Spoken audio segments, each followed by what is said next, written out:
Bats have a problem how to find their way around in the dark. They hunt at night and cannot use light to help them find their prey and avoid obstacles. You may say that this is a problem of them all making, one that they could avoid simply by changing their habits and hunting by day, but the daytime economy is already heavily exploited by other creatures such as birds, given that there is a living to be made and light, and given that the alternative daytime trades are thoroughly occupied, naturally selection has favored bats that make a go of their night hunting trade. It is probable that the natural traits go way back in the ancestry of all mammals in their time. Probably that the natural trait go way back in their ancestry of mammals in their time when the dinosaurs dominated the daytime economy over mammalian ancestors probably only managed to survive either because or because they found ways of scraping and living at night only after the mysterious mass extinction of the dinosaurs about 65 million years ago, or were our ancestors able to emerge into the daylight in any substantial numbers. Bats have an engineering problem: how to find their way and find their prey in the absence of night. Bats are not the only creatures who face this difficulty today. Obviously, the light-flying insects that they prey on must find their way about somehow. Deep-sea fish and whales have little or no light by day or by night. Fish and dolphins that live in extreme muddy water cannot see because, although there is light, it is obstruct, and scattered by the dirt in the water. Plenty of the other modern animals make their living in the conditions where sea is difficult or impossible.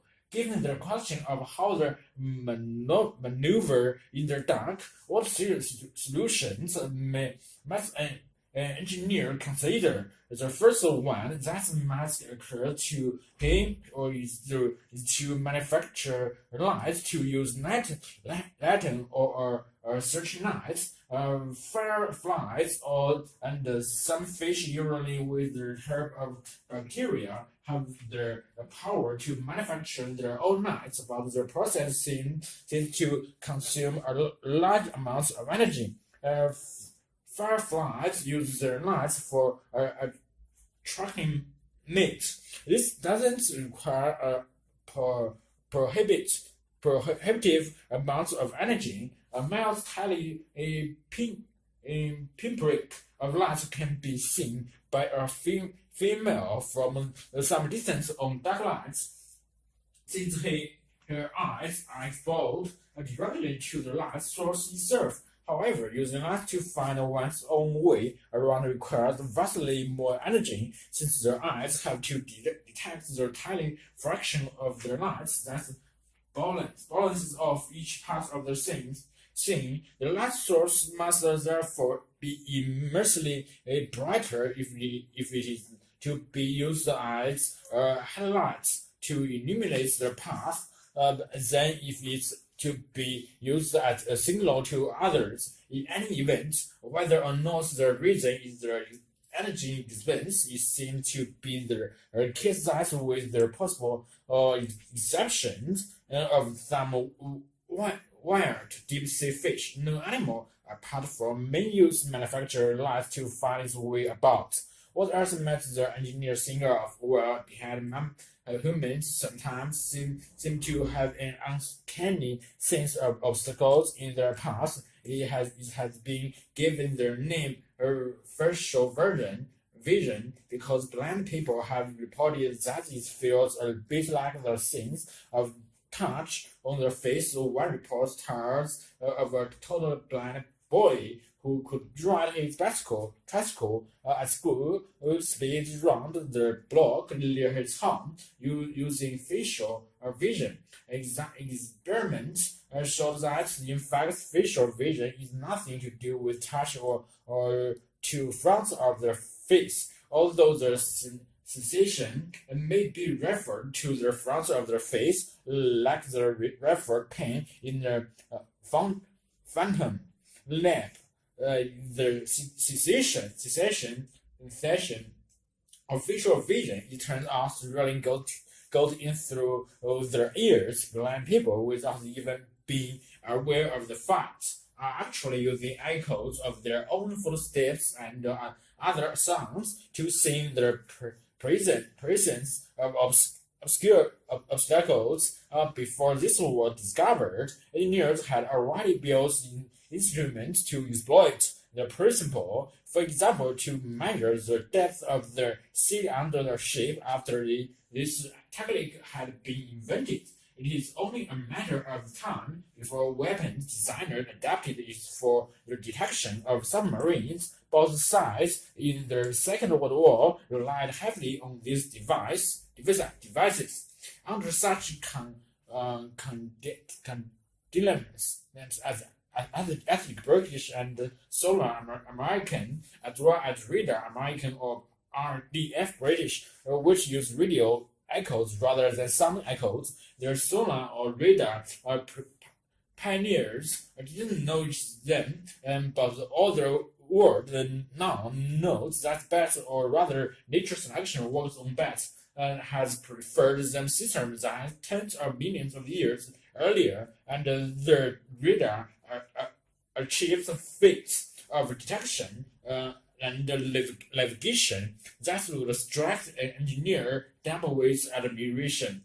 It is technically incorrect to talk about bat radar, since they do not use radio waves. It is a sonar, but the underlying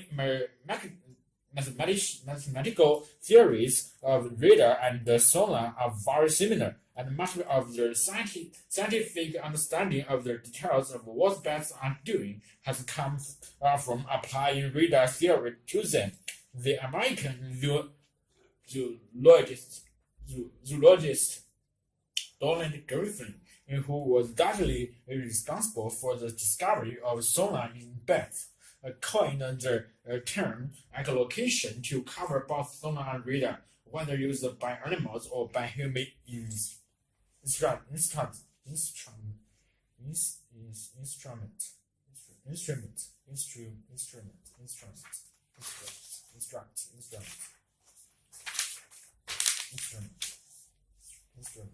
Making every job count. The history of human civilization is in two ways.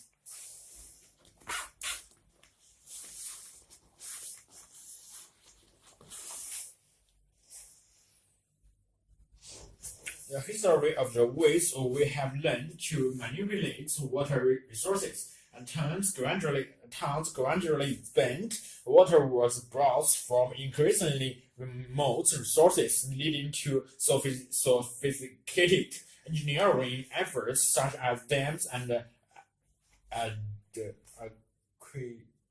aqueducts. After the height of the Roman Empire, a nine-major system with an innovation layouts of pipes and well-built seawalls supplied the occupants of Rome with as much water per person as you provided in many parts of the industrial world today. During the Industrial Revolution and the population explosion of the 19th and 20th centuries, the demand for water rose dramatically.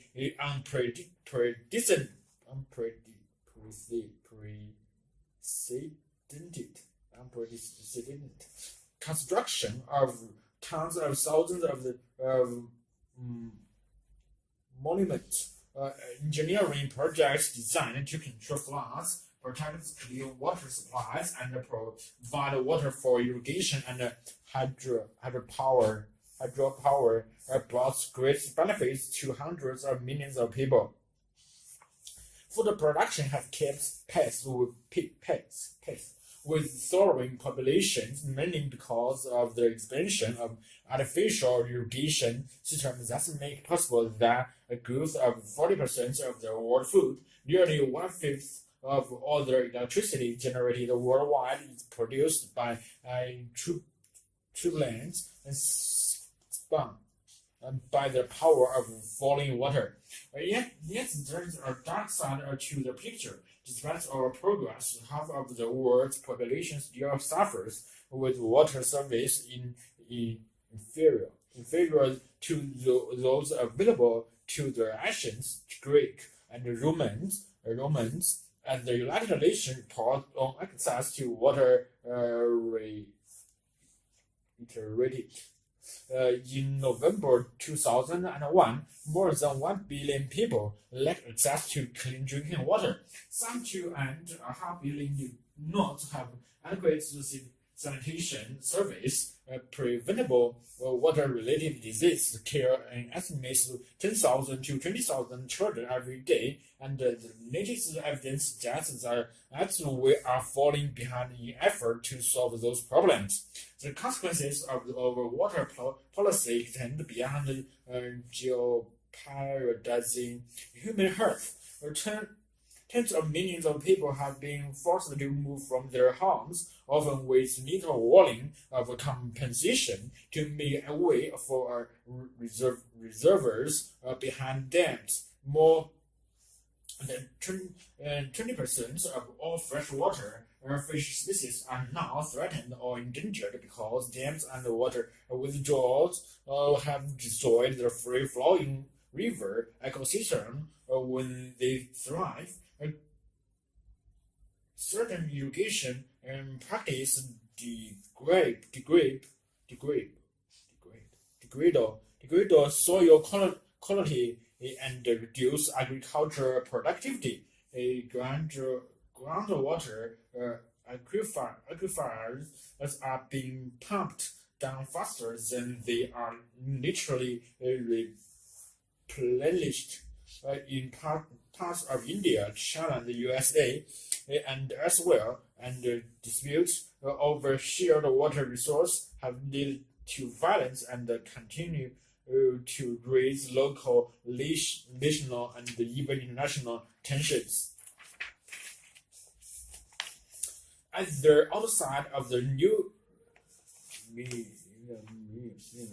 However, the way resource planners think about water is beginning to change. The focus is slowly shifting back to the provision of basic human and environmental needs at top of priority, ensuring some for all instead of more for some. Some water experts are now demanding that existing infrastructure be used in smarter ways rather than building new facilities, which is increasingly considered the option of last, not first resort. This shift in philosophy has not been universally accepted, and it comes with strong opposition from some established water organizations. Nervousness is maybe the only way to address successfully the pressing problem of providing everyone with clear water to drink, adequate water to grow food, and a life free from preventable water-related illnesses. Fortunately and unexpectedly, the demand for water is not rising as rapidly as some predicted. As a result, the pressure to build new water infrastructures has diminished over the past 2 decades. Although population, industrial outputs, and economic productivity have continued to soar in developed nations, the rates of which people withdraw water from aquifers, rivers, and lakes has slowed, and in a few parts of the world, demand has actually fallen. What's these lands? This remarkable turn-off event. Two factors: people have figured out how to use water more effectively, and the communities are rethinking their priorities for water use. Throughout the first 3 quarters of the 20th century, the quantity of fresh water consumed per person doubled on average. In the USA, water withdrawals increased tenfold where the population. But since 1980, the new technology has helped to conserve water in homes and industry. In 1965, for instance, Japan used approximately 30 million gallons of water to produce 1 million of commercial outputs. By 1989, this had dropped to 3.5 million gallons. Even accounting for inflation, almost a quadrupling of water productivity in the USA. Water withdrawals have fallen by more than 20% from their peak in 1980. On the other hand, dams, aqueducts, and other kinds of infrastructure will still have to be built, particularly in developing countries where basic human needs have not been met. But such projects must be built to higher specifications and with more accountability to local people and their environment than in the past. And even in regions where new projects seem wanted.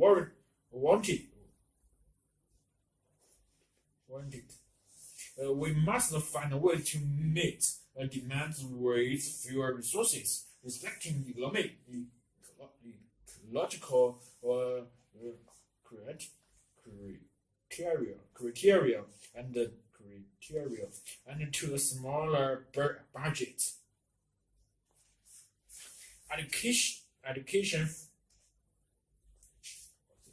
Education is cheap. I need to find the word how to pronounce.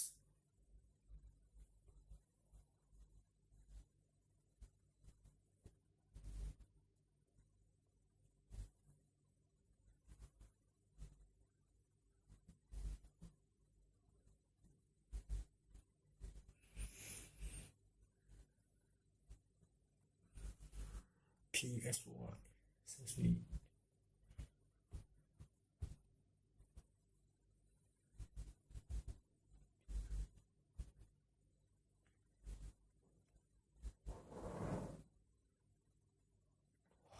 so slow. Educating CG. What?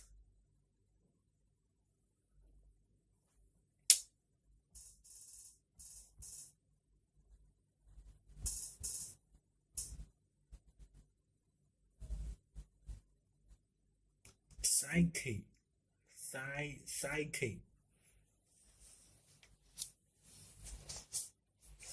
Education psyche. Okay, psyche. Educating Psyche by Brian Neville is a book which looks at radical new approaches to learning, describing the effects of emotion, imagination, and the unconscious on learning. One theory discussed in the book is has proposed by Geo which focused on the power of suggestion.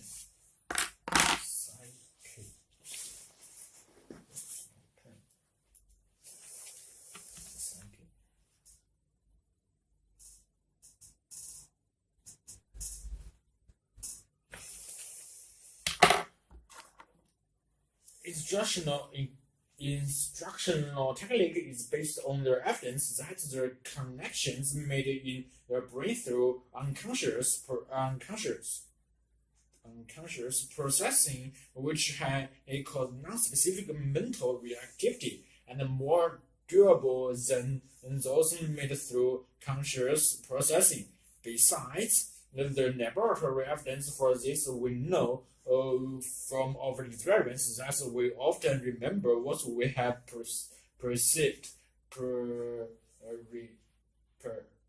repeatedly. Long after we have forgotten what we set out to learn, if we think of a book we studied months or years ago, we will find it easier to recall peripheral details, the color, the building, the typeface, the table at the library where we sat while studying, then the content on which we were concentrating. If we think of a lecture or listen to with great concentration, we will recall the lecture's appearance and mannerism over place in the auditorium. The feeling of the air condition much more easily than the idea we want to learn, even if these peripheral details are a bit elusive. They can matter readily in hypothesis or when we rely in the events imaginatively, as in physical drama. The details of the contents of the lecture, on the other hand, seem to have gone forever. This phenomenon can be partly attributed to the common and counterproductive approach to study, making extreme efforts to memorize a tensing muscle, including fatigue. But it also simply reflects the way the brain functions, therefore made indirect suggestion central to his teaching system. In Suggestionpedia, as he called his method, consciousness is shifted away from a curriculum to focus on something in peripheral. The curriculum then becomes and its detail and deals with by the reserve capability of the brain. The suggestion orthopedic approach to foreign language learning provides a good illustration. It is most recent variation, 1980s. It consists of the reading of vocabulary and text while the class is listening to music. The first session is in two parts. In the first part, the music is classical Mozart, Beethoven, Brahms, and the teacher reads the text slowly and solemnly with attention to the dynamics of the music. The students follow their text in their books. This is followed by several minutes of silence. In the second part, they listen to Baku music, batch Crowley Handel, where the teacher reads the text in the normal speaking voice. During this time, they have their book closed during the whole of the session, and their attention is passive. They listen to the music but make low attempts to learn the material. Beforehand, the students have been carefully prepared for the language learning experience. Through meeting with the staff and the certified students, they develop their expectation, and that's learning will be easy and pleasant, and that they will successfully learn several hundred words of their foreign language during the class. In the preliminary talk, the teacher introduced them to the material to be covered, but do not teach it. Likewise, the students are instructed not to try to learn it during this introduction. Some hours after the two-part session, there is a follow-up class at which the students are stimulated to recall the material presented. Once again, their approach is to indirect the students to not focus their attention on trying to remember the vocabulary, but focus on using language to communicate. For example, through games to improve the improvised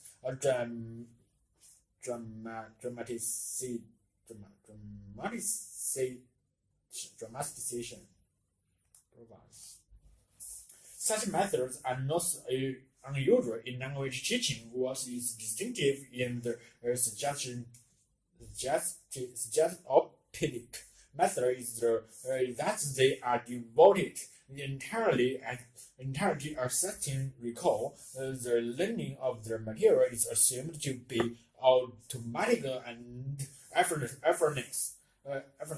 Accomplished where listening to music, the teacher's task is to assess their students to apply what they have learned consciously, and in doing so, they make it easily accessible to consciousness. Or another difference from conventional teaching is the evidence that students can regularly learn 1,000 new words of a foreign language during a suggestive session, as well as grammar and idiom.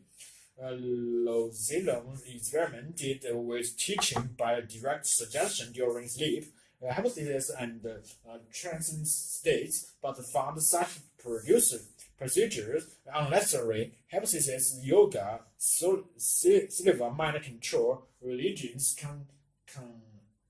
ceremonies, and faith healing are all associated with successful suggestion, but none of their techniques seem to be essential to it. Such ritual may be seen as placeballs. Acknowledge that the ritual surrounding suggestion in his own system is also a placebo, but maintains that without such a placebo, people are unable or afraid to tap the reserve capability of their brains. Like any placebo must be dispensed with authority to be effective. Just as doctor calls on the full power of autocratic suggestion by insisting in their patients like take precisely this one capsule or precisely 3 times a day before meals, Lozillo is categoric in insisting that the suggestive session be conducted exactly in the manner designed by trained and accredited suggestionpedia teachers, where suggestionpedia has gained some notoriety through success in the teaching of modern language. Few teachers are able to emulate the spectacular results of Lozanova and his social ethics. We can perhaps attribute mediocre results to inadequate placebo effects. The students have lost developed their appropriate mindset. They are often less motivated to learn through this method. They do not have enough faith. They do not see it as real teaching, especially as it does not seem to involve their work. They have learned to believe it is essential to learning.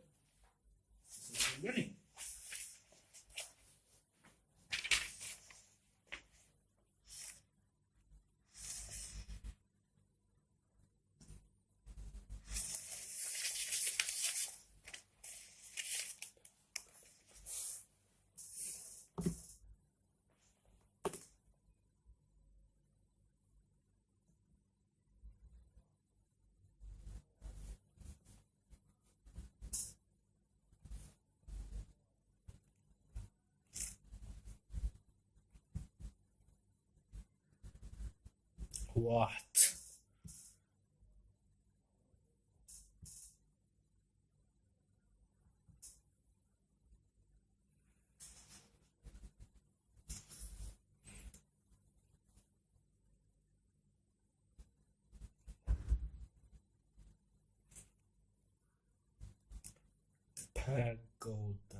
pagodas.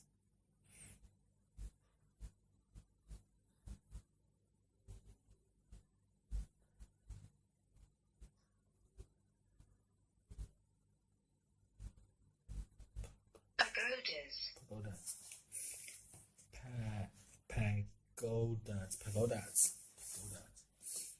Pagodas.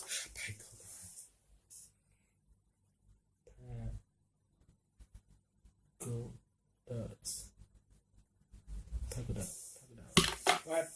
While pagodas don't fall down, it is a land swept by typhoons and shaken by earthquakes. How have Japan's toys and similarly famous older buildings, 500 or so wooden pagodas remained standing for centuries. Records showing that only two have collapsed during the past of 40,000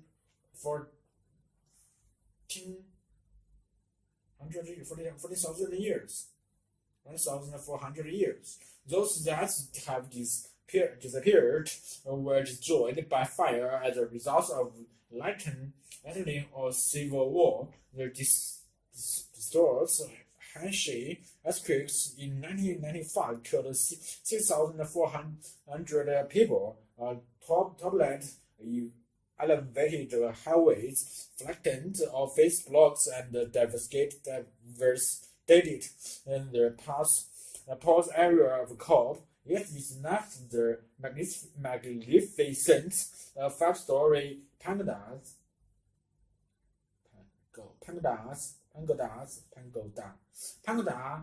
as the Taiji Temple in nearby Kyoto unscratched, though it's leveled a number of buildings in the neighborhood. Japanese scholars have been mystified for ages about why these tall, slender buildings are so stable. It was only 30 years ago that the building industry felt confidence enough to erect office block of steel and reinforced concrete that had made that a dozen floors with these special office blocks of steel and reinforced concrete that had more than a dozen floors with these special shock absorbers to dampen the effects of sudden sideways movements from an earthquake.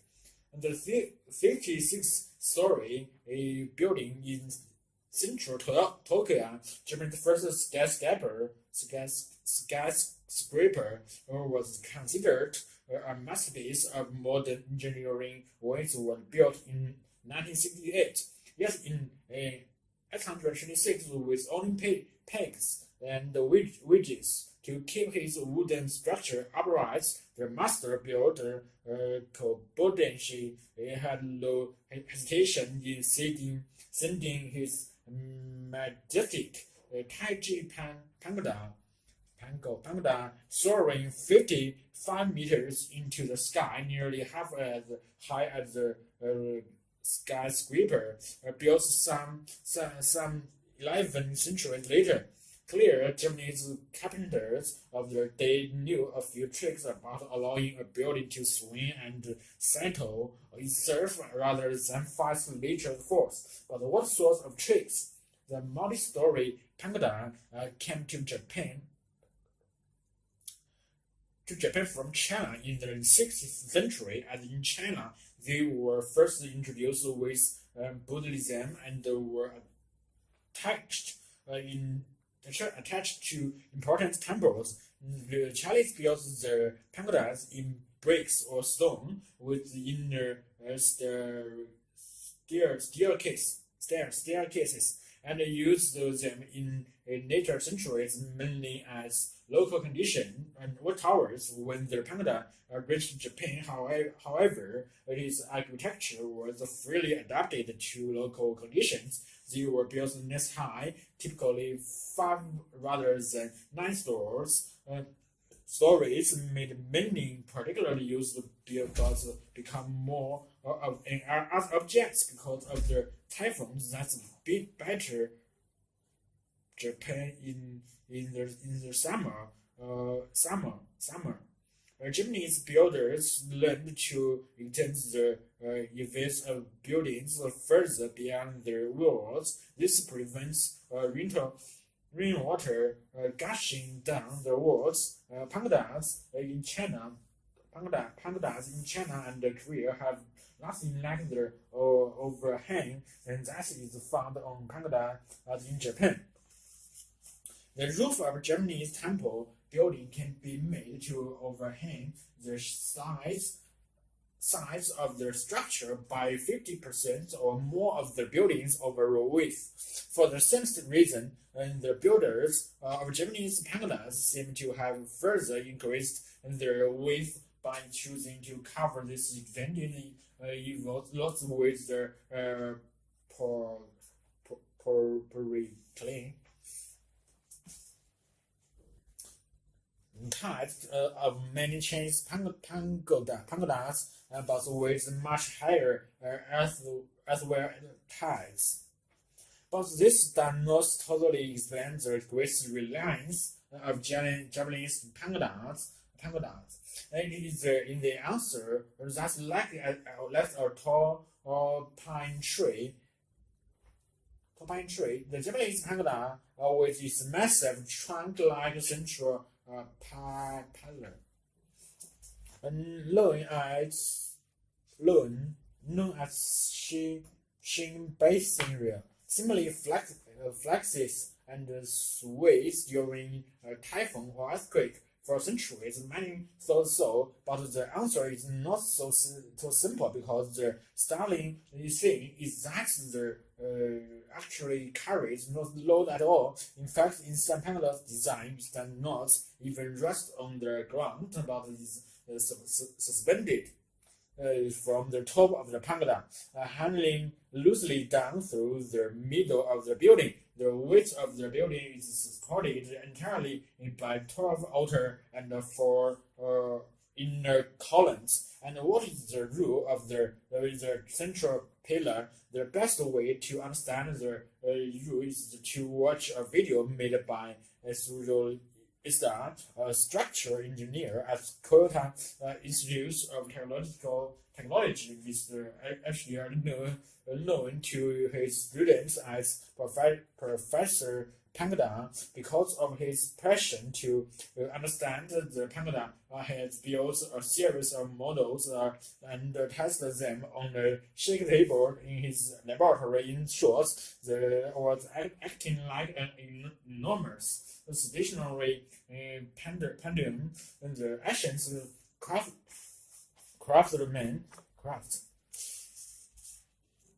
craftsmen, apparently without the assistance of very advanced mathematics, seem to grasp the principles that were more than 1,000 years later applied in the construction of Japan's first skyscraper.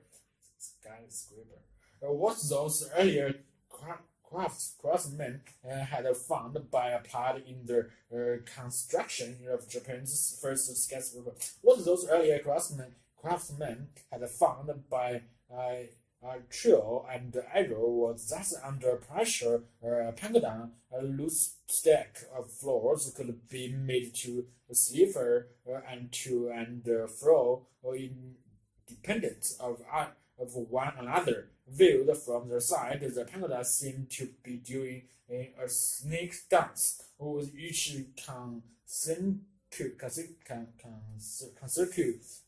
consecutive a floor moving in the opposite direction to its neighbors above and below, the running up through a hole in the center of the building, and constrained individual stories from moving too far because after moving a certain distance, the banged into it, transmitting energy away along the column. Another strange feature of Japanese pangada is that because the building types, with each successive floor plane being smaller than the one below. None of the vertical pillars that carry the width of the building is connected to its corresponding pillar above. In other words, a five-story pagoda contains not even one pillar that travels right up through the building to carry the stories of the Japanese pagoda. Unlike the counterparts as well, are not actually connected to each other. They are simply stacked one on top of another like a pile of heads. Interestingly, in such a design would not be permitted under current Japanese building regulations, and the actual wide evils think of them as workers. Balancing pole. The bigger the mass at each end of the pole, the easier it is for the worker to maintain his or her balance. The same holds true for pagoda. Whether it was standing on all sides like balancing poles, see the missing. The building responds to even the most powerful joint of an earthquake with graceful swing, never in abrupt shaking. Here again, Japanese master builders of the 1,000 years ago anticipated the concepts of modern structural engineering.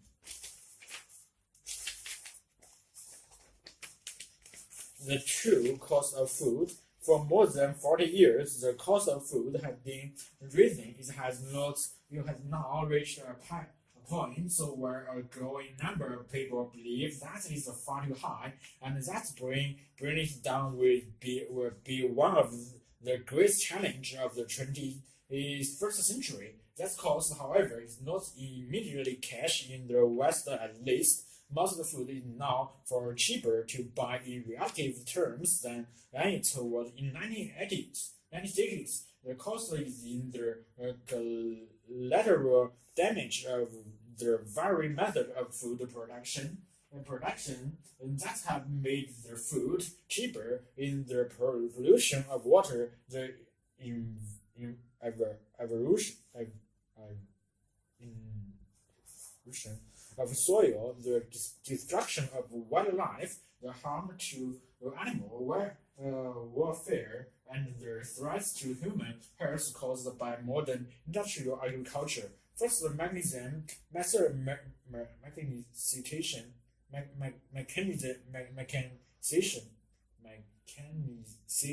the mechanization, and the mass use of chemical fertilizer and the pesticides,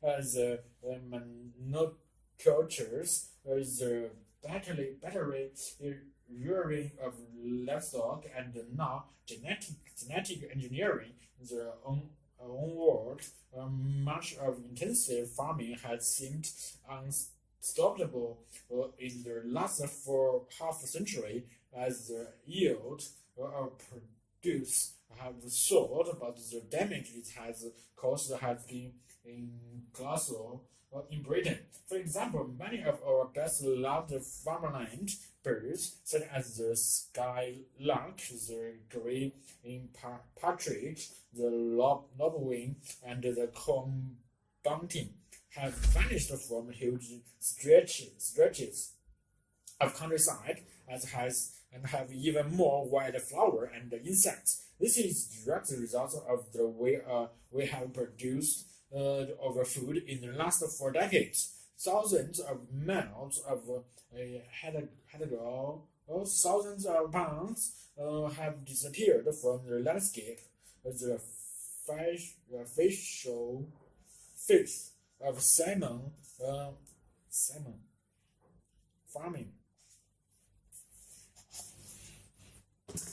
Farming has driven wild salmon from many of the sea, loch, and the river of the Scotland. Natural soil fertility is dropping in many areas because of continuous industrial fertilizer and pesticide use, where the growth of the algae is increasing in lakes because of the fertilizer runoff. Putting another and it looks like a battlefield, but consumers rarely make their connection at their dinner table.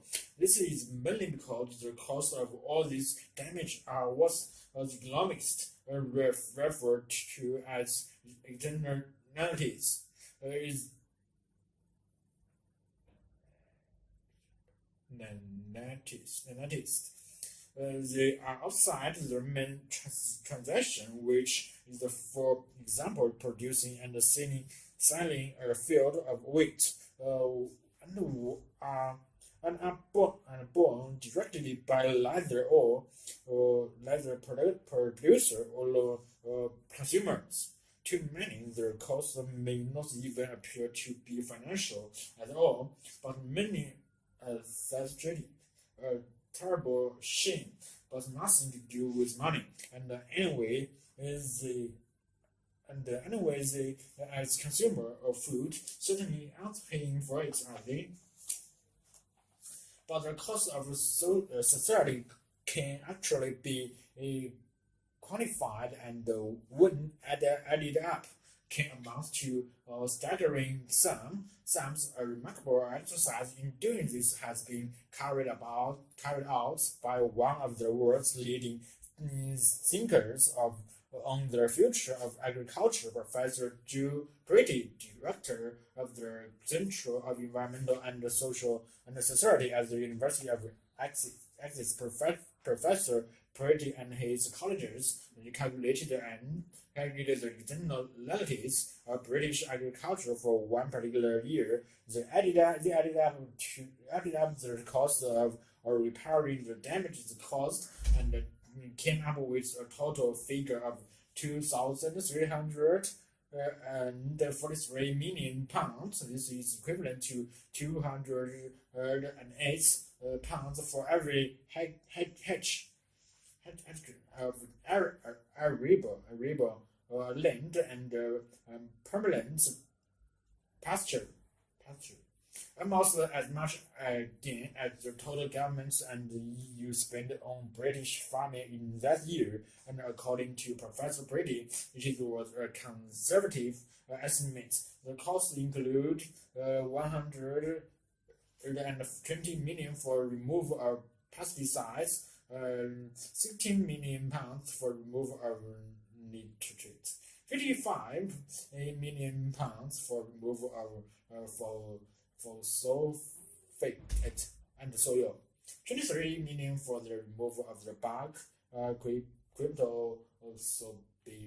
for drinking water by water companies, 125 million pounds for damage to wildlife habitats,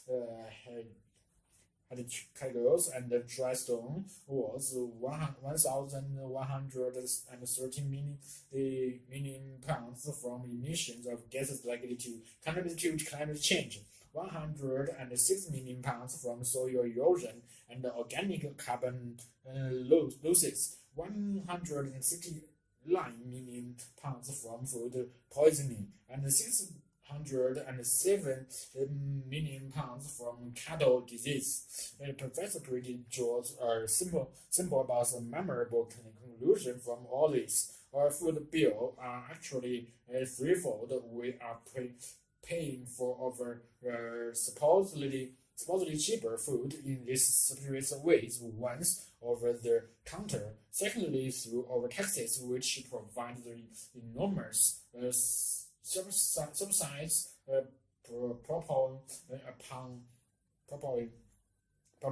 modern intensive farming, and thirdly to clean up the mess that modern farming leaves behind. So can the true cost of food be thought down? boils down on breaking away from industrial agriculture as the solution to hunger. May be very hard for some countries, but in Britain, where the immediate need to supply food is less urgent, and the cost and the damage of intensive farming have been clearly seen. It may be more feasible. The government needs to create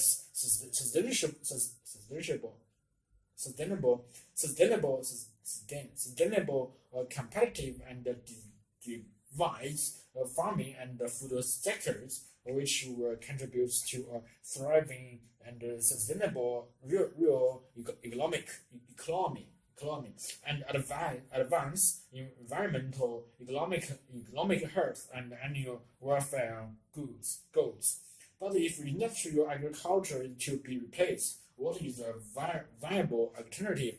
Professor Pretty feels that organic farming would be too big to jump in thinking and in practice for many farmers. Furthermore, the price premium would put the produce out of reach of many poor consumers. Is recommending the immediate introduction of a greener food standard, which would push the markets towards more sustainable environmental practice than the current normal, while not requiring the full commitment to organic production. Such a standard would comprise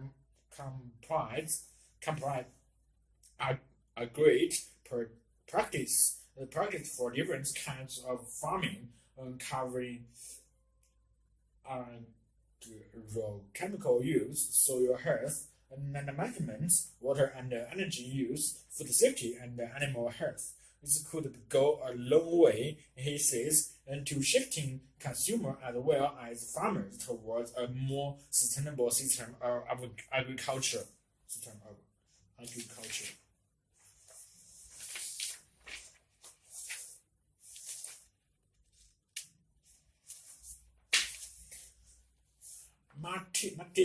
Integrated rural transport projects.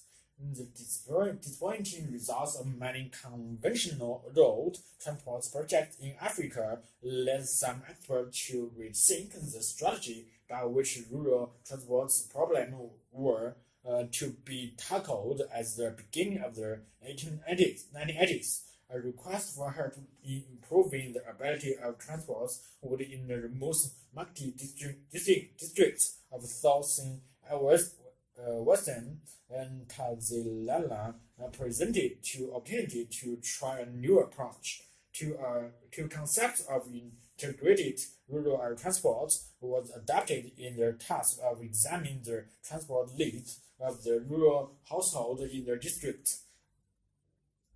The objective was to reduce the time and effort needed to obtain access to essential goods and service through an improved rural transport system. The underlying assumption was that the time saved would be used instead for activities that would improve the social and economic development of the communities. The integrated rural transport projects started in 1985 with financial support from the Swiss Development Corporation and was coordinated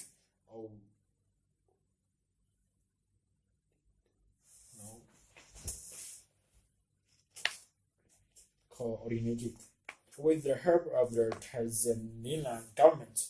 When the project began, Makti district was virtually totally isolated during the rain season. The regional road was in such bad shape that access to the main towns was impossible for about 3 months of the year. Road traffic was extremely real within the districts, and the alternative means of transport were restricted to donkeys in the north of the district. People relied primarily on their paths, which were slippery and dangerous during the rain. Before solutions could be proposed, the problems had to be understood. Little were known about the transport demands of the rural households of phase 1 between December 1985 and December 1987 focused on research. The socio-economic survey of more than 400 households in the districts indicated that households in Makti spent on average 7 hours a day on transporting themselves and their goods, a figure which seems extremely but which has also been obtained in surveys in other rural areas in Africa. Interesting facts regarding transports were found 95% were on food, 80% were within the locality, and 30% were related to the collection of water and firewood and traveling to grading meals.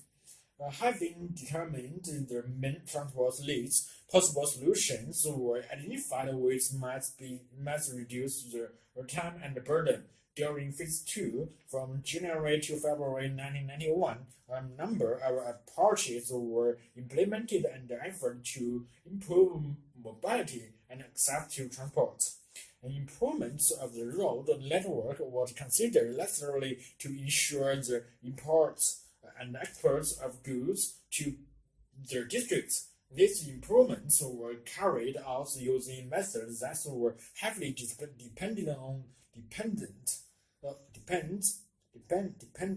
on labor. In addition to the improvements of roads, these methods will provide training in the operation of a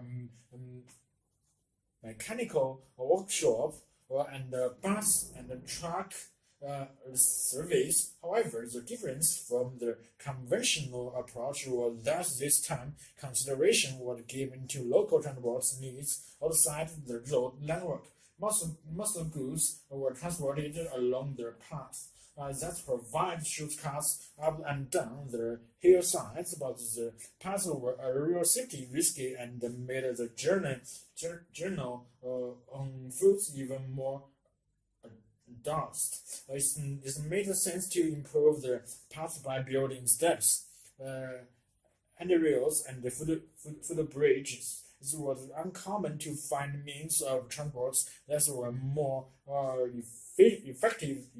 efficient than walking, but less technological advanced than motor vehicles. The use of bicycle was constrained by their high cost and the lack of available spare parts. Oxygen were not used at all, but donkeys were used by a few households in the northern parts of the districts.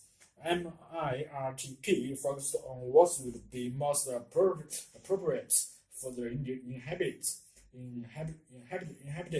of Makti in terms of what was available, how much they could afford, and what they were willing to accept. After careful consideration, the project chose to promotion of donkeys. A donkey costs less than a bicycle, and the introduction of a local manufacturable wheelbarrow. At the end of Phase 2, it was clear that the selected approaches to Makti's transport problems had different degrees of success. Phase 3, from March 1991 to March 1993, focused on the reinforcement and the institutionalization of these activities. The road improvements and the accompanying maintenance system had helped make the district center accessible throughout the year. Essential goods from outside the districts had become more readily available at the markets, and the price and did not fluctuate as much as they had done before. Path and secondary roads were improved only at the request of communities who were willing to participate in construction and maintenance. However, the improved path implies the inhabitants, and the request for assistance greatly increased soon after only a few improvements had been complete. The efforts to improve the efficiency of existing transport service were not very successful because most of the motorized vehicles in the districts broken down, and there were no resources to repair them. Even the introduction of low-cost means of transport was difficult because of the general poverty of their districts. The local manufactured wheelbarrow was still too expensive for all but a few of other households. Modifications to the original design by local carpenters cut production in time and cost. Other local carpenters have been trained in the new design so that they can respond to requests. Nevertheless, a local produced the wooden wheelbarrow, which cost around 5,000 Tanzanian shillings, less than $20 in marketing, and it's about one quarter the cost of mental wheelbarrow. It's still too expensive for most people. Donkeys, which were imported to the districts, have become more common and contribute, in particular, to the transportation of crops and goods to markets. Those who have bought donkeys are mainly from rich households, but with an increased supply through local breeding, donkeys should become more affordable. Meanwhile, local initiatives are promoting the renting also of the existing donkeys. It should be noted, however, that a donkey which at 20,000 Tanzania shilling cost less than a bicycle is still an investment equal to an average household income of half a year. This clearly illustrates the need for supplementary measures if one wants to assess the rural poor. It would have been easy to criticize the MIRTP for using in the earlier phase of top-down approach in which decisions were made by experts and officials before being handed down to communities. But it was necessary to start the process from the level of the governmental authorities of the districts. It would have been difficult to respond to the requests of villagers and other rural inhabitants without the support and understanding of district authorities. Today, nobody in the districts argues about the importance of the improved path and its new expensive means of transport, but this is the result of this dedicated work over a long period, particularly from the officers in charge of community development. They played an essential role in raising awareness and interest among the rural communities. The concepts of integrated rural transport is now were established in Tanzania, where a major program of rural transport is just about to start. The experience from Makti will help this initiative, and the Makti districts will act as a reference for future work.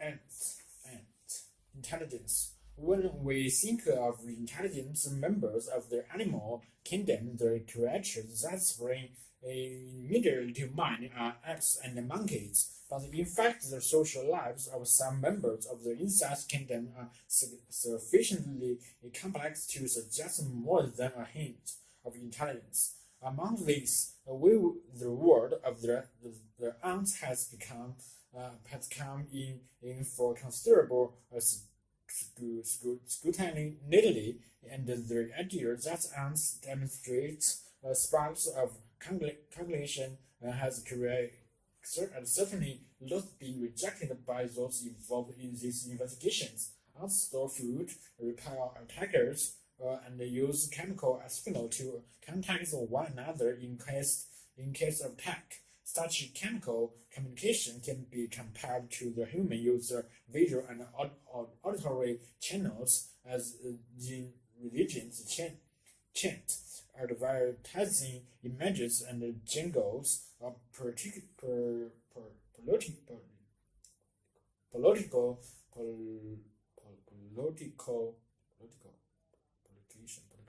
single political slogan and material music to arouse and personage moods and attitudes. The biologist Lewis Ross aren't so much like human beings as to be an embarrassment.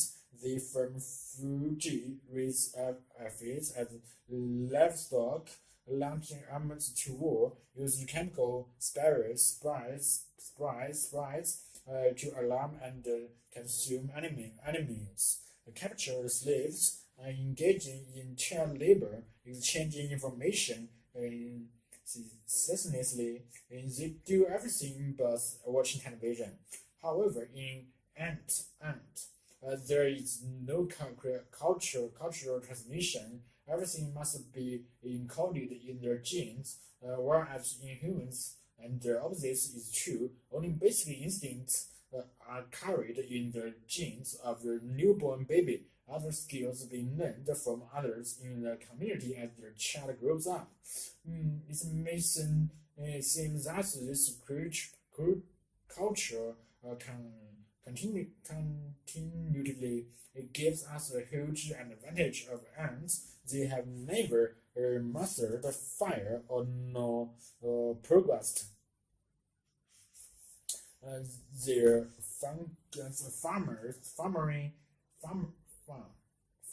farming and applied hardening in crops are sophisticated when compared to the agricultural skills of humans 5,000 years ago, but have been totally overtaken by modern human ambiguousness. Or have they?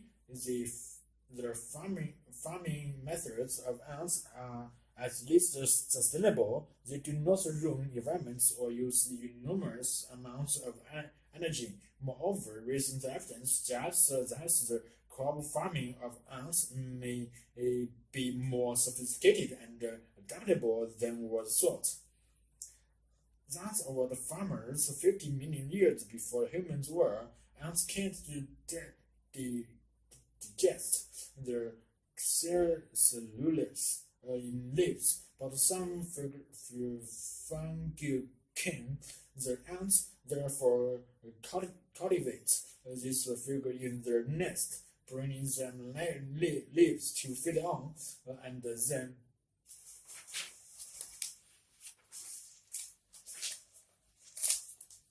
use them as their source of food. Farmer ants secrete antiparticles to control other food that may act as waste and spread waste to fertilize the crop. It was once thought that the fungus that ants cultivate was a single type that they had essentially unchanged from their distant past. Not so. Your unrich manual Maryland, and his colleagues genetically screened 1862 different types of forage taken from ants' nest. There turns out to be a highly device. The same that ants are continually demonstrating in new species.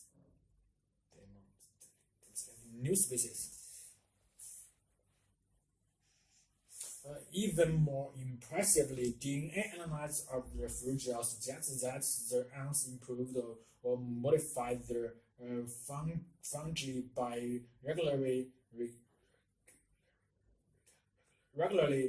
swiping and sharing stains with neighboring and colonies, whereas prehistorical men had no exposure to urban lifestyle, the forcing house of intelligence, the evidence suggests that ants have lived in urban settings for close on 100 million years, developing and maintaining underground cities of specialized chambers and tunnels. When we served Mexico City, Tokyo, and Los Angeles, we are amazed as that has been accomplished by humans. Yes, Hollywood and with magnificent work for ant lovers, the ant described a super colony of ants from Mexico, yes, under the coast of the was reported to be composed of 360 million workers and a million queens living in 4,500 interconnected nests across a territory of 2.7 square kilometers. Such enduring and intricately match the levels of technical achievements illustrated by far anything achieved by our distant ancestors. Over here as masterpieces, the cave paintings in southern France and elsewhere, dating back some 20,000 years. Ant societies existed in something like their presence from more than 70 million years ago. Besides this, prehistorical man looks technologically primitive. Is this then some kind of intelligence or built of different kind? Research conducted at Oxford, Sussex, and Zurich universities had shown that when deserts ants return from a foreign trip, the navigates by integrating bearings and distance, which they continuously update in their heads. They combine the evidence of visual landmarks with a mental library of local directions, or within a framework which is consulted and updated. So ants can learn too, and in 20 years programming of work, Rocky and have found evidence that ants can transmit very complex messages. Scouts who had located food in their mates returned to mobilize the foraging turns. They engaged in contact sessions, at the end of which the scouts was removed in order to observe what her team must do. Often the forages proceeded to the exact spots in their mates where the food had been. Elaborate precautions were taken to prevent the foraging team using all other clues. Discussion now centers on whether the route through the maze is communicated as the left-right sequence of turns or as the compass bearing and the distance message. During the course of this hesitative study, Zulekova has grown so attached to her laboratory ants that she feels she knows them as individuals, even without the paint spots using the mark on them to mark them. It is no surprise that Edwards Wilson, in his essay in the Company of Ants, advised readers who ask what to do with their ant is their kitchen. Kitchen too is in their kitchen too. What were you stars? What you watch? Where you step? Be careful of little lights.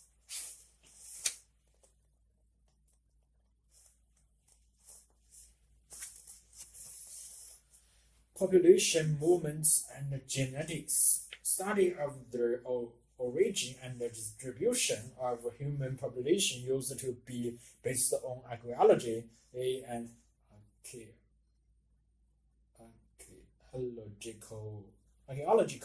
and fossil evidence. A number of techniques developed since the 1950s, however, have placed the study of this subject on a sounder and more objective footing.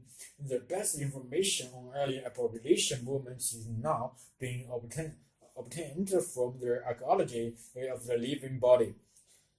The clues to be found in genetic material. Recent work on the problem of when people first entered the Americas is an example of the value of these new techniques. Northeast Asia and Siberia have been known before accepted as the launching ground for the first human colonizer of the New World, but was there one major wave of migration across the Bering Sea into the Americas, or several, and when did these events take place? Recent years, new clues have come from research into genetics, including the distribution of genetic makers in modern Native Americans.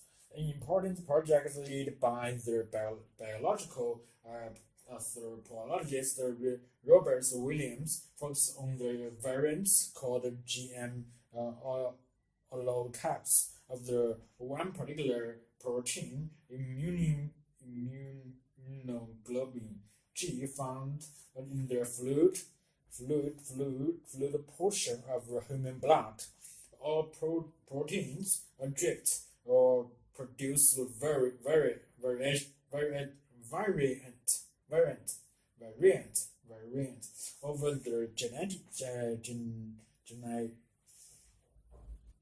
over the generations, and the numbers of an interbreeding human population will share a set of human or such variant. Thus, by comparing the GM or holotypes of the two different populations, for example, two Indian tribes, one can establish their genetic distinct, which itself can be calibrated to give an indication of the length of time since this population last interbred. Williams and his colleagues sampled the blood of over 5,000 American Indians in western North America during a 20-year period. They found that the GM holotypes could be divided into two groups, one of which also corresponded to the genetic typing of Central and South American Indians. Other tests showed that the Inuits or Ielts and Ielts formed a third group.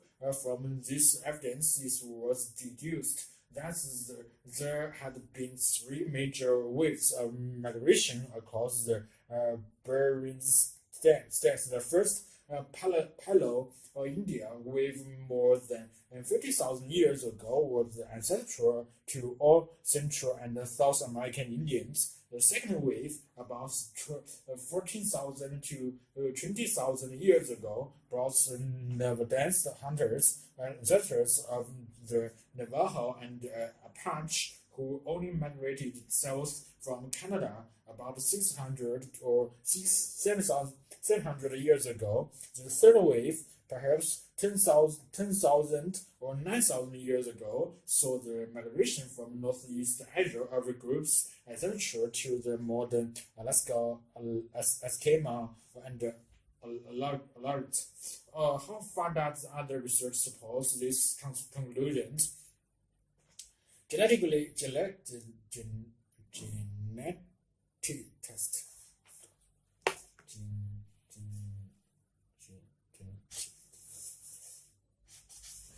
Has studied DNA in blood samples from three widely separated Native American groups: Indians in Arizona, Maya Indians on the Yucatan Peninsula, Mexico, and India in the upper Amazon region of Brazil, as would have been predicted by Robert Williams' work. All three groups appear to be descended from the same ancestral Paleo-Indian population. There are two other kinds of research that have thrown some light on the origins of the Native American population. They involve the study of teeth and the languages. The biological anthropologist Christy Turner is an expert in the analysis of change in physical characteristics in human teeth. He argues that tooth crowns and roots have a high genetic component and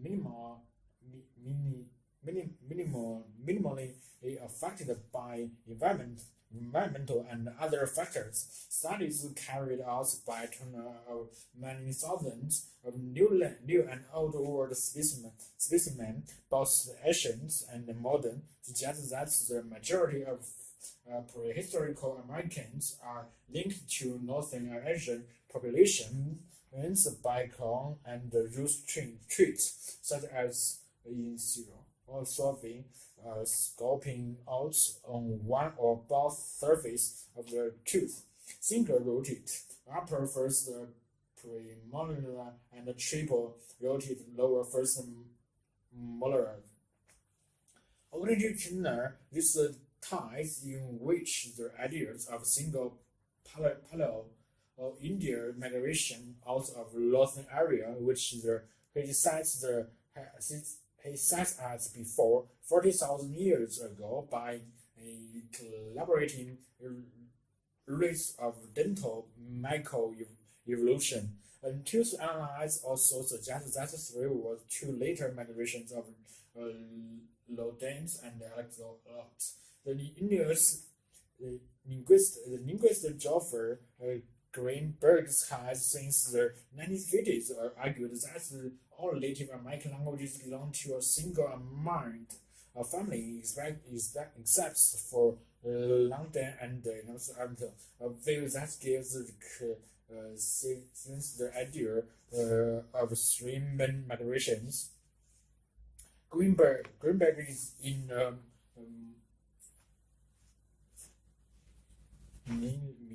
minority among philo-linguists, most of whom favor or notion of great many waves of migration to amount for the more than 1,000 languages spoken at one time by American Indians. But there is no doubt that the new genetic and dental evidence provides strong backing in for Greenberg's view.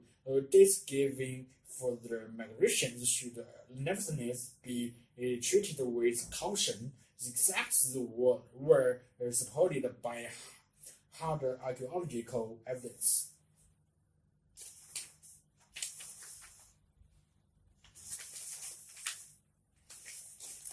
3.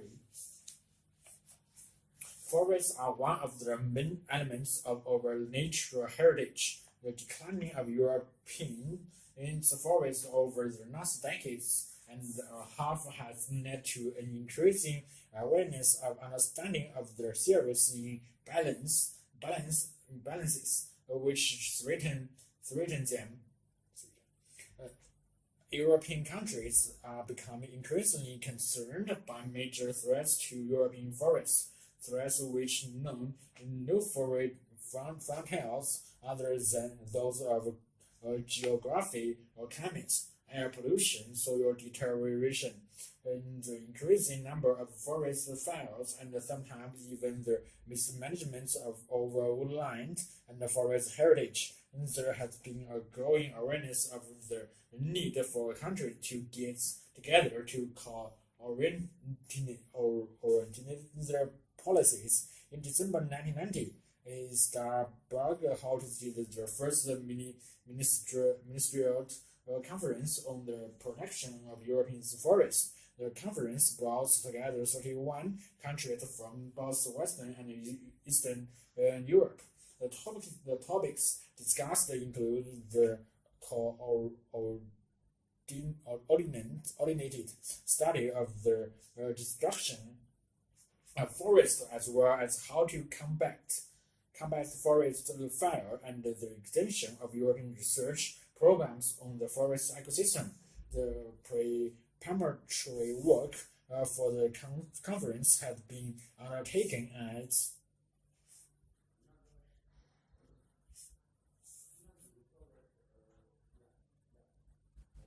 two meetings of experts. The initial task was to decide which of the main forest problems of concern to Europe involve the largest number of countries and must be the subject of joint action.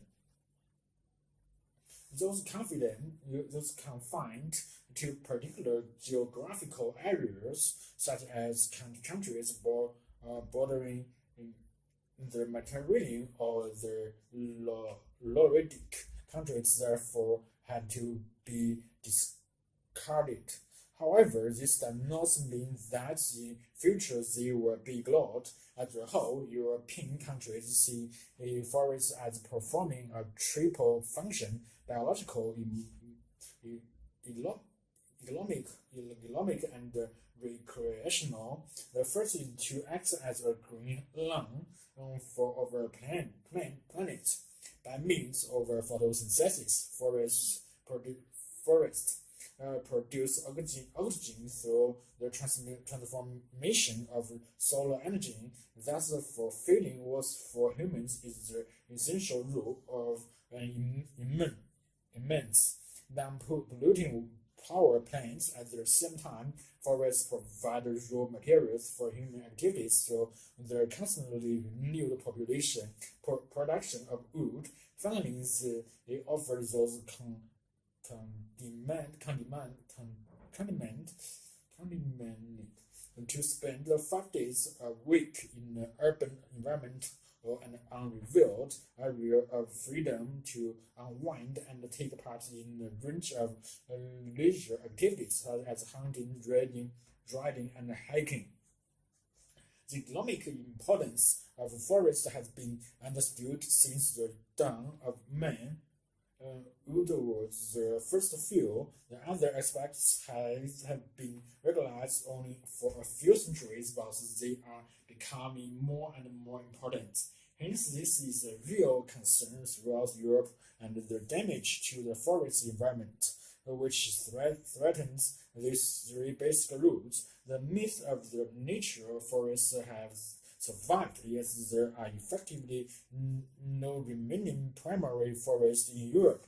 For European forests are artificial, having been adapted and exploited by man for thousands of years. This means that the forest policy is vital, that it must transcend relational frontiers and generations of people, and that is must allow for the inevitable changes that take place in the forest in needs and hence in policy. The Strasbourg Conference was one of the first events on such a scale to reach this conclusion. A general declaration was made that a central place in any ecologically coherent forest policy must be given to continuity over time and to the possible effects of unforeseen events to ensure that the full potential of this forest is maintained.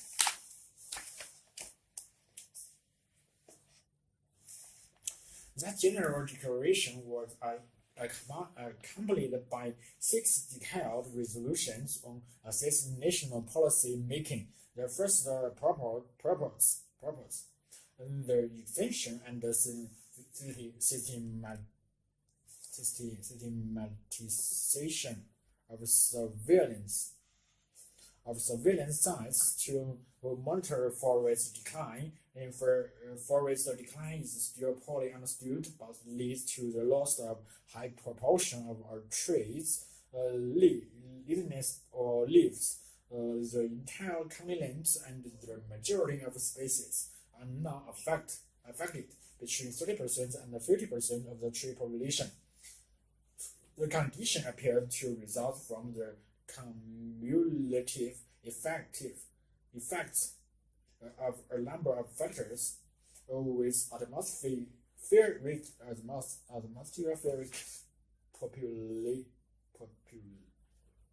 pollutants, the principal culprit compounds of nitrogen and sulfur dioxide should be particularly closely watched. However, their efforts are probably accentuated by climatic factors such as droughts and hard winters, or soil imbalance such as soil acidifications, which damages the roots. The second resolution concentrates on the needs to preserve the genetic diversity of European forests. The aim is to reverse the decline in the number of tree species, or at least to preserve the genetic material of all of them, although forest fire do not affect all of Europe to the same extent. The amounts of damage caused the expert to propose as the third resolution that the Strasbourg Conference considers the establishment of a European data bank on the subject. Information uses the development of national preventive policy would become generally available. The subject of the fourth resolution discussed by the minister was mountain forests in Europe. It is undoubtedly the mountain ecosystem which has changed the most rapidly and is most at risk, as thinly scattered permanent population and the development of leisure activities, particularly skiing, have resulted in significant long-term change into the local ecosystem. Proposed developments including a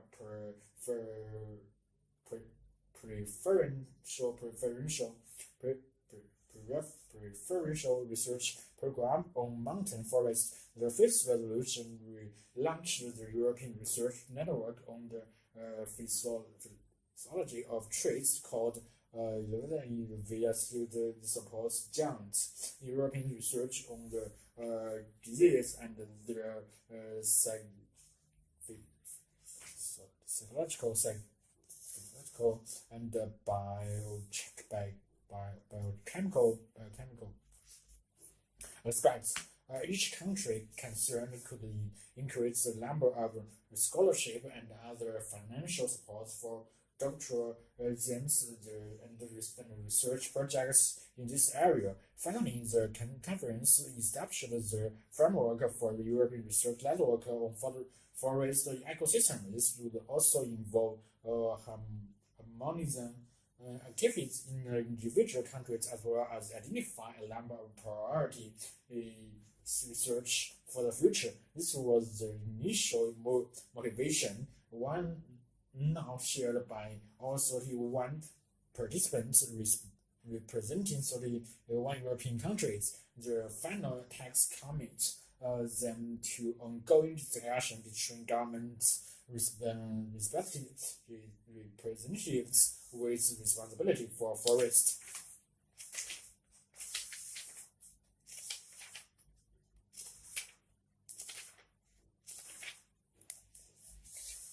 Pulling strings to build a pyramid. No one knows exactly how the pyramids were built. Marcus reckons the answer could be hanging in the air. The pyramids of Egypt were built more than 3,000 years ago, and no one knows how. The conventional picture is that tens of thousands of slaves dragged the stones on sledges, but there is no evidence to back this up. Now, a California software consultant called Maureen Collins has suggested that kids must have been involved while pursuing a book on the mountains of Egypt. She noticed her that showed a row of men standing in and posture.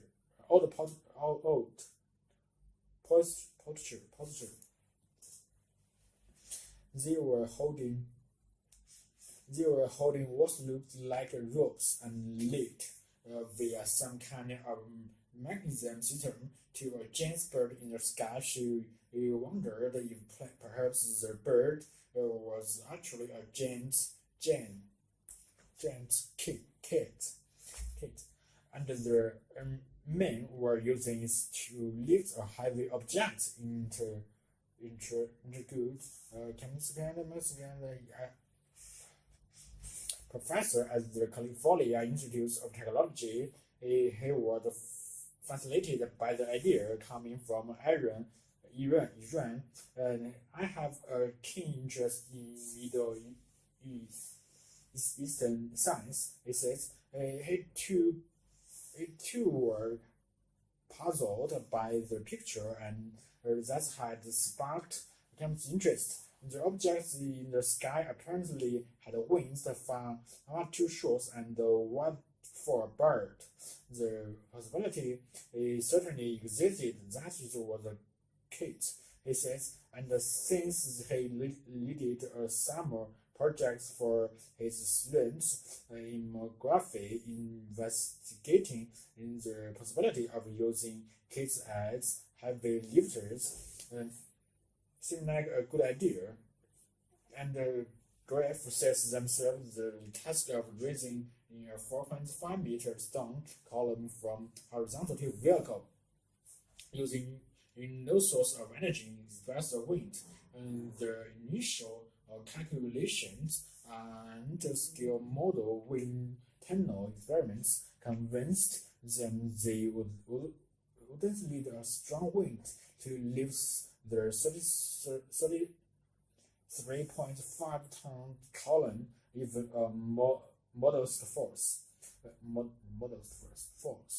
Is if certainly of a long time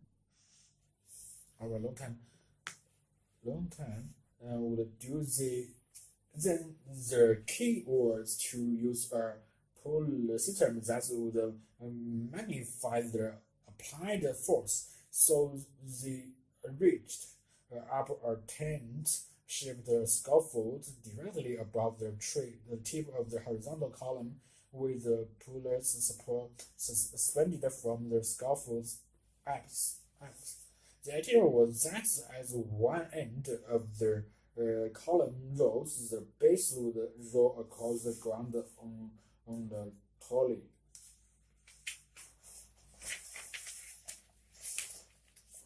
Earlier this year, the team puts unlikely theory to their test using a 40 square meter rectangle or Leyland cell. The kids lifted their column clear off the ground. We were absolutely stunned. Graph says the instant the seal opened into the wind, a huge force was generated and the column was raised to the vertical in mere 40 seconds. The wind was blowing at the gentle 16 to 20 kilometers an hour. Little more than half of the source would be needed. Was they had a field to reckon with words. That happened when the case was opened. There was a huge initial force, 5 times larger than in the steady state force gap size. This jerk means that the kids could lift a huge weight. Gravity realized even a 300 tons column could have been lifted to the vertical with 40 or so men and 4 or 5 seals. So Sediments was right. The pyramid builders could have used the kids to lift massive stones into place. Whether they actually did is another matter. Garb says there are no pictures showing the construction of the pyramid, so there is no way to tell what really happened. The evidence for using kids to move larger stones is no better or worse than the evidence for the brutal force method. Garb says, indeed, the experiments have left many specialists unconvinced. The evidence for kids lifting is non-existent. Says Wilkin Witch, as a social arts professor of Egyptian Lodge of the University of California, Los Angeles. Others feel there is more of a case for the theory. The wind must have been a problem for accomplished solar like the Egyptians, and they are known to have used wooden pallets, which could have been made strong enough to bear the weight of massive blocks of stone. In addition, there is some physical evidence that the ancient Egyptians were interested in flights. Wooden artifacts found on the step pyramid as stones looks uncannily like a wooden glider. Although it dates from several hundred years after the building of the pyramid, its sophistication suggests that the Egyptians must have been developed the idea of flights for a long time, and other ancient civilizations certainly knew about kits. As earlier as 1250 BC, the Chinese were using them to deliver messages and dump flaming debris on their foes. The experiments might even have practical use nowadays. There are plenty of places around the globe where people have low access to heavy machinery but do know how to deal with wind. Signal and the basic mechanical principles. Grant has already been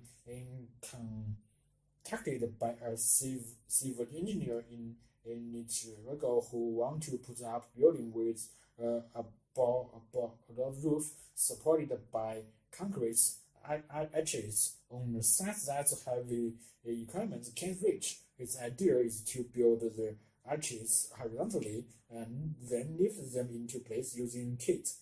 We have given him some design hints. Says Grant, we're just waiting for him to report back. So whether they were actually used to build the pyramid or not, it seems that kit may make sensible conclusion too. In the century AD.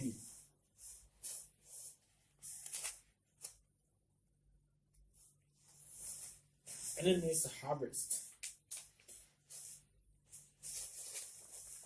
More than 200 years ago, Russian explorers and for hunters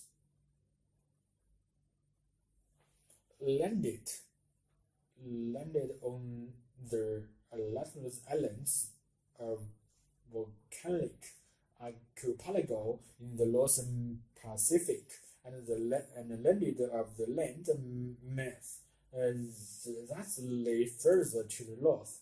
The island's native inhabitants called its landmass Alaska, the Great Land today we know as Alaska. The 49th states to join in the United States of America in 1959. Alaska is fully 1/5 the size of the mainland. The 40 states combined it shares with Canada the second longest river system in North America and has over half the coastline of the United States. The rivers feed into the Bering Sea and the Gulf of Alaska, cold, nutrient-rich waters which support tens of millions of seabirds and over 400 species of fish, shellfish, crustaceans, and mollusks. Taking advantage of this rich bounty, Alaska's commercial fishers have developed into some of the largest in the world. According to the Alaska Department of Fish and Game, Alaska's commercial fisher landed hundreds of thousands of tons of shellfish and herring, and were over 1 million tons of ground cod, solar perch, and polyco in 2000. The true culture, heart and soul of Alaska Facebook pump through Alaska like blood through a heart, bring rhythm, circulating nourishment and to land animals and people. The predictable abundance of salmon allows some native culture to flourish, and dying sparrows, feeder bears, angles, other animals, and ultimately to soil itself. All 5 species of Pacific salmon, chinook or king cod or dog, cargo or silver, sockeye or red or pink or humpback, spur, Alaska winter, and 90% of Pacific salmon commercially caught in North America and produced there. Indeed, if Alaska was an independent nation, it would be the largest producer of wild salmon in the world. During 2000, commercial catches of Pacific salmon in Alaska exceeded 320,000 tons, with an ex-versal value of over $260 million. Catches have always been so healthy. Between 1940 and 1959, our fishing need to crashes in salmon populations so severe that in 1953 Alaska was declared a federal disaster area with the onset of statehood. However, the states of Alaska took over management of its own fisheries, guided by a state's constitution, which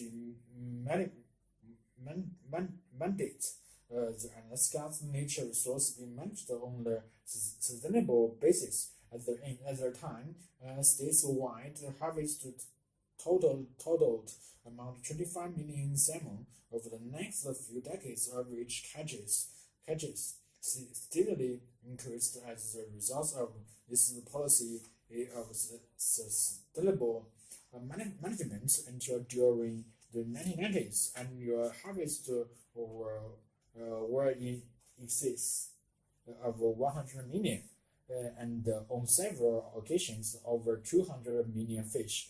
The primary reason for such increase is what is known as in-season abundance-based management. There are biologists throughout the states constantly monitoring adult fish, and they show up to spawn. The biologist sites in steam-side counting towers, sky sonar, watch from aeroplanes, and talk to fishermen. The salmon season in Alaska is not preset. The fishermen know the approximate time of the year when they will be allowed to fish, but on any given day, one or more field biologists in a particular area can put a halt to fishing. Even sports fishing can be brought to a halt. It is this management mechanism that has allowed Alaska salmon stocks and accordingly Alaska salmon fishers to prosper, even as salmon population in the rest of the United States are increasingly considered threatened or even endangered. In 1919, the Marine Statistical Council (MSC) commissioned a review of Alaska salmon pressure to council, which was founded in 1996, certified fishers that meet high environmental standards, enabling them to use labor that regulates their environmental responsibility. The MSC has established a set of criteria by which commercial fishers can be judged, recognizing the potential benefits of being identified as environmental responsible. Fishers approach the council requesting to undergo the certification process. The MSC then appoints a certification committee composed of a panel of fishery experts, which gathers the information and opinions from fishermen, biologists, governmental officials, and industry representatives, non-governmental organizations, and others. Some of observers thought the Alaska salmon fishers would not have any chance of certification. In the month leading up to MSC final decision, salmon runs throughout western Alaska completely collapsed. In the Yukon and Glasgow reviews, Chinook and Chum runs were probably the poorest since statehood. Subsistence communities throughout the region, who normally have priority over commercial fishing, were devastated.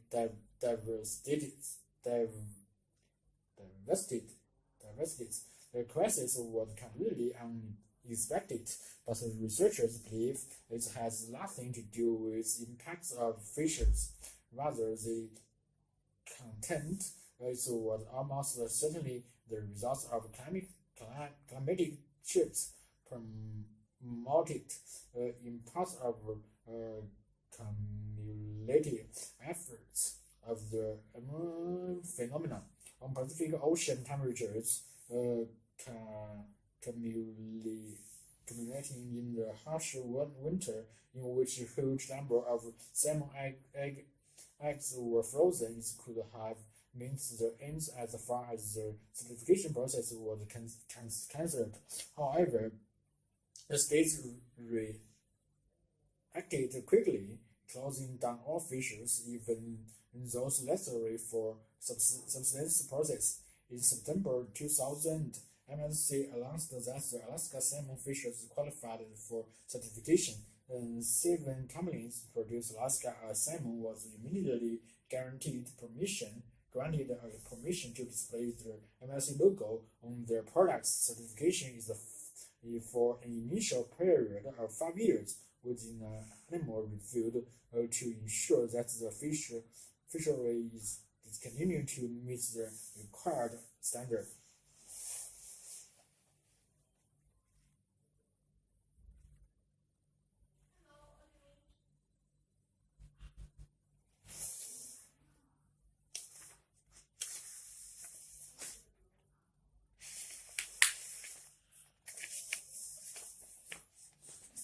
Effects of noise. In general, it is plausible to suppose that we should prefer placement and quiet to noise. And yes, most of us have had the experience of having adjusted to sleeping in the mountains or the countryside because it was initially too quiet. An experience that suggests that humans are capable of adapting to a wide range of noise levels. Research supports this view. For example, Glass and Single, 1972, explores people of short bursts of very loud noise and then measured their ability to work out problem and their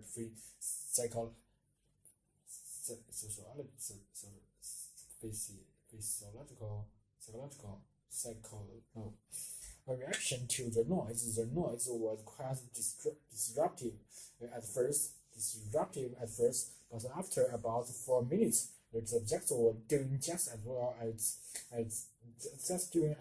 on their task as control subjects who were not exposed to noise. The are also decline quickly to the same level as those of the control subjects, but there are limits to adaptation and loud noise because more troublesome if the person is required to concentrate on more than one task.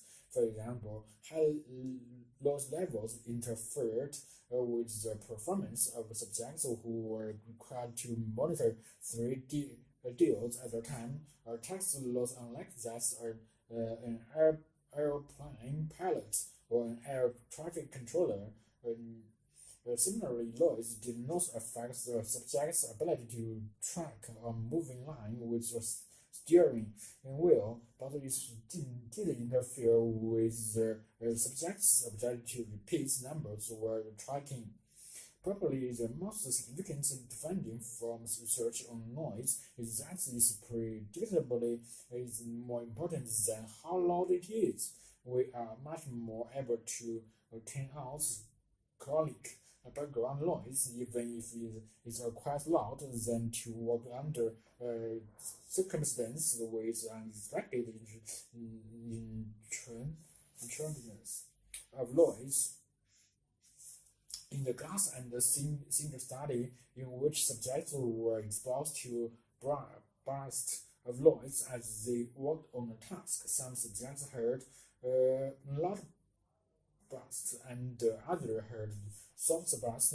For some subjects, the burst was spaced exactly 1 minute apart.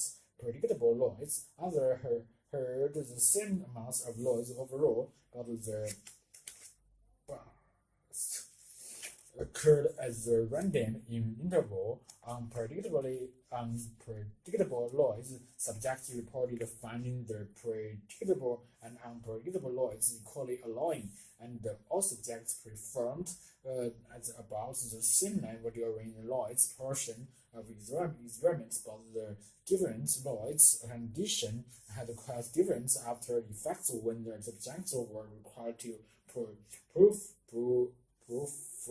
proofread written material under condition of low noise.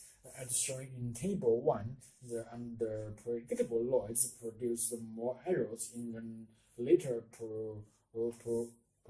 proofreading task than predictable noise, and the soft unpredictable noise actually produced slightly more errors on this task than the loud predictable noise. Apparently, unpredictable noise produced more footage than the predictable noise, but it takes a while for this footage to take its toll on performance.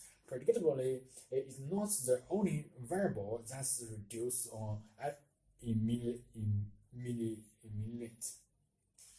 in the negativity effects of noise. Another is control. If the individual knows that he or she can control the noise, this seems to eliminate both its negativity effects at the time and its after effects. This is true even if the individual never actually exercises his or her opinion to turn the noise off. Thus, and single 1972, just the knowledge and that's one has control is sufficient.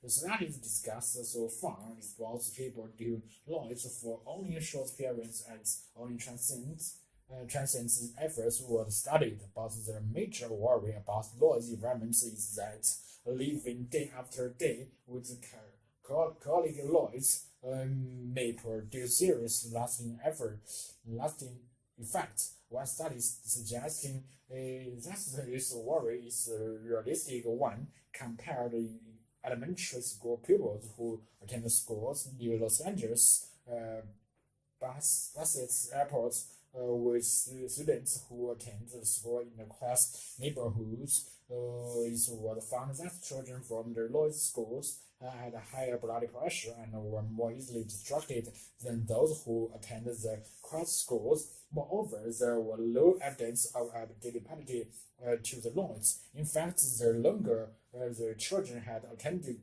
the noise schools, the more distractible they become. The effects also seem to be long-lasting. Follow-up studies showed that children who were moved to less noisy classrooms still showed greater distractibility. 1 year later, that students who had always been in the class schools, it should be noted that the two groups of children had been carefully matched by the investigators so that they were comparable in age, athletic race, and social class.